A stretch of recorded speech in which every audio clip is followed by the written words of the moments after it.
Nesse caso aqui, o cliente está reclamando de um barulho na porta. Esse é um sandeiro. Vamos lá.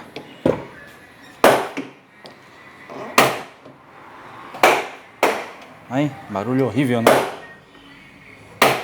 Vamos solucionar o problema dele rapidinho e fácil. Com uma chave Torx.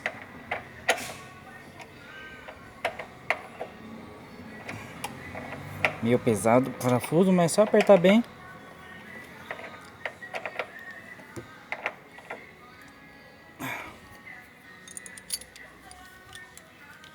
Meio difícil fazer com a mão só, mas coloquei uma alavanca aqui.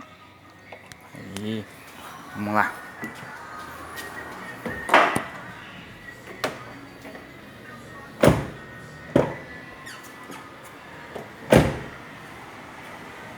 Problema resolvido.